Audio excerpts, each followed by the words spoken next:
കേരളീയർക്ക് ഒരുപാട് പ്രിയപ്പെട്ട പരമ്പരയാണ് ഏഷ്യാനെറ്റിൽ സംപ്രേഷണം ചെയ്തു വരുന്ന ഏതോ ജന്മകൽപ്പനയിൽ എന്ന പരമ്പര. TRP റേറ്റിംഗിൽ ഇപ്പോൾ ഈ പരമ്പര 8ാം സ്ഥാനത്താണ് ഉള്ളത്.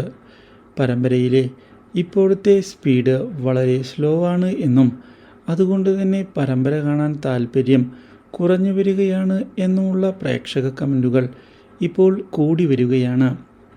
മാത്രവുമല്ല, ഇതിലെ അഭിനേതാക്കൾക്ക് സോഷ്യൽ മീഡിയ സപ്പോർട്ടും കുറഞ്ഞു തുടങ്ങിയിട്ടുണ്ട്.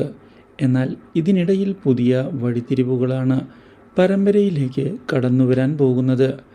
ഒടുവിൽ ശ്രുതിയോട് തൻ്റെ പ്രണയം തുറന്നു പറയുന്നതിനുള്ള നീക്കവുമായി മുന്നിലേക്ക് പോവുകയാണ് അശ്വിൻ. പക്ഷേ ഇതോടെ ശ്യാമിൻ്റെ ചതി അശ്വിൻ്റെ മുമ്പിലേക്ക് കടന്നു വരികയും ചെയ്യുന്നു. ഇതോടെ തൻ്റെ അച്ഛൻ്റെയും അമ്മയുടെയും ജീവിതത്തിൽ സംഭവിച്ച കാര്യങ്ങളെപ്പറ്റി ആലോചിക്കുന്ന അശ്വിനാകെ നിയന്ത്രണം വിട്ടു പോയിരിക്കുകയാണ്. ഇതോടെ ശ്രുതിയോട് വളരെ മോശമായി അശ്വിൻ പെരുമാറുകയും ചെയ്യുന്നു.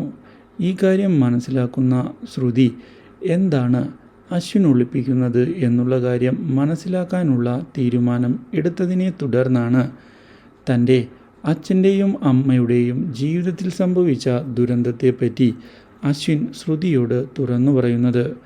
അപ്രതീക്ഷിതമായ ഈ കാര്യം ശ്രുതിയെയും ആകെ തകർത്ത് കളഞ്ഞിരിക്കുകയാണ്. Do like, share and subscribe.